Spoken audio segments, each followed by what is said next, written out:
সোনপুর ছিল একটি ছোট শান্ত সবুজ গ্রাম। এখানে একজন দরিদ্র কৃষক হরিরাম বাস করতেন। তার ঘরটি ছিল মাটি দিয়ে তৈরি, ছাদটি শুকনো ঘাসে ঢাকা ছিল এবং দেয়ালগুলি ফাটল ধরেছিল। কিন্তু তার হৃদয় একটি চিন্তায় ভরে যেত।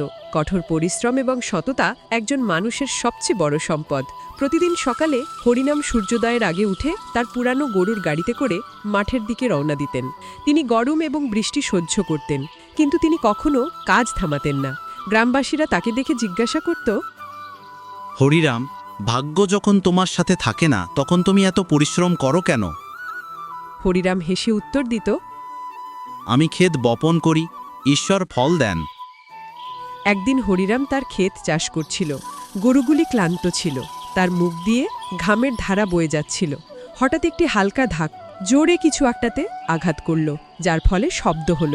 হরিরাম মাটি সরিয়ে নিচে একটি পুরানো মাটির পাত্র দেখতে পেল। পাত্রটি খুললে অবাক হয়ে তার চোখ বড় হয়ে গেল।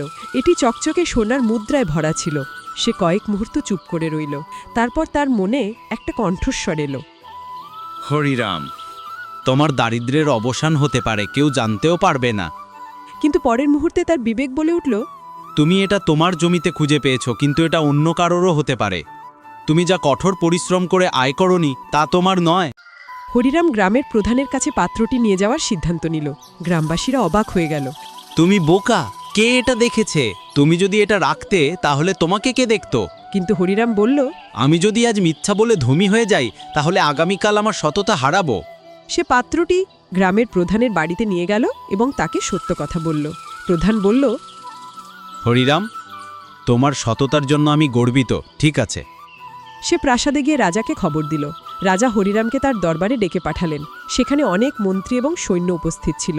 রাজা জিজ্ঞাসা করলেন, হরিরাম, তুমি যদি এই সোনার মুদ্রাগুলো রাখতে তাহলে কেউ তোমাকে জানতো না, তাহলে তুমি এগুলো কেন ফিরিয়ে দিলে?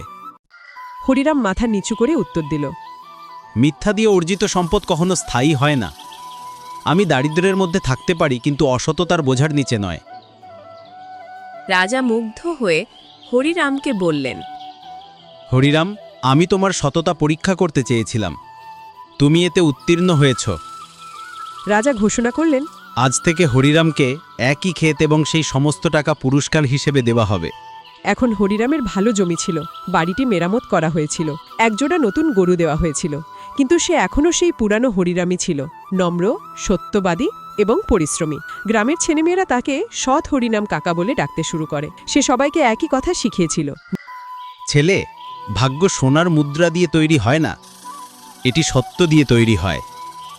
নীতি সত্য দেরিতে জয়লাভ করতে পারে, কিন্তু কখনো হারে না। সততা হলো সেই বীজ যা যেখানে বপন করা হয় সেখানেই সমৃদ্ধি জন্মায়।